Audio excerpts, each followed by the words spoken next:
आइए अब एक्सरसाइज 1.2 में क्वेश्चन 2 का थर्ड पार्ट सॉल्व करते हैं। और ये क्वेश्चन भी पिछले क्वेश्चंस की तरह सेम है। यहाँ पर हमें दो नंबर्स गिवन है, उनका एचसीएफ और एलसीएम कैलकुलेट करना है। उसके बाद में जो स्टेटमेंट है कि product of two numbers is equal to product of HCF and LCM itself, so उसको वेरीफाई करना है। तो आइए इसको सॉल्व करते हैं। सबसे पहले हम 336 को उसके प्राइम फैक्टर्स के प्रोडक्ट के फॉर्म में लिखेंगे, और वो है 336 को इस तरह से फैक्टराइज कीजिए। 2 से कर सकते हैं 84 को भी 2 से डिवाइड करेंगे तो 42, और 42 को 2 से डिवाइड करेंगे तो 21 को हम 3 से डिवाइड करेंगे तो आएगा 7। यानी 336 को हम लिख सकते हैं 2 into 2 into 2 into 2 into 3 into 7, या फिर हम इसको इस तरह से लिख सकते हैं 2 to the power 4 multiplied by 3 multiplied by 7, यानी 2 की पावर 4 और मल्टीप्लाइड बाय 3 मल्टीप्लाइड बाय 7। इसको हम इस तरह से लिख सकते हैं। 4 पावर इसलिए क्योंकि 2 जो है वो 4 टाइम्स मल्टीप्लाई हो रहा है।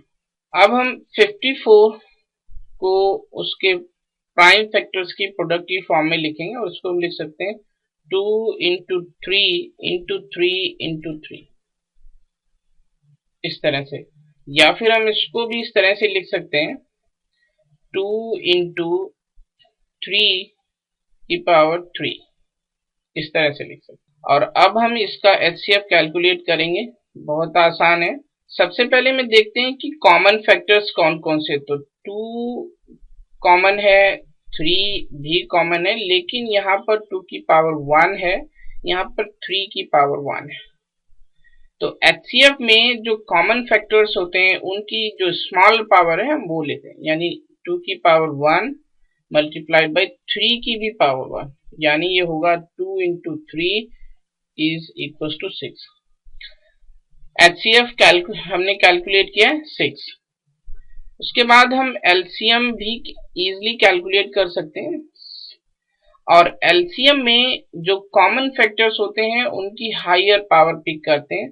तो 2 की पावर 4 लेंगे, 3 की पावर 3, और बाकी बचे हुए जो फैक्टर्स हैं, जैसे 336 में 7 बच गया और 54 में कुछ नहीं बचा, तो ये होगा एलसीएम।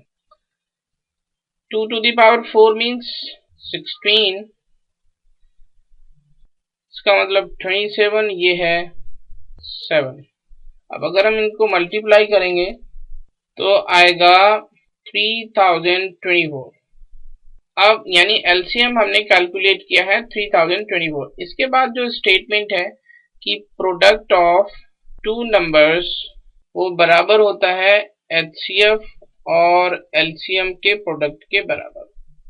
इस स्टेटमेंट को प्रूव करेंगे। नंबर्स हैं 336 और 54, एचसीएफ है 6, एलसीएम है 3024।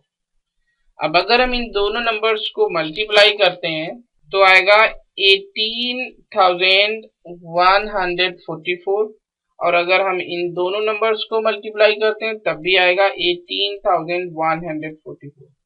इसका मतलब है कि ये स्टेटमेंट ट्रू है।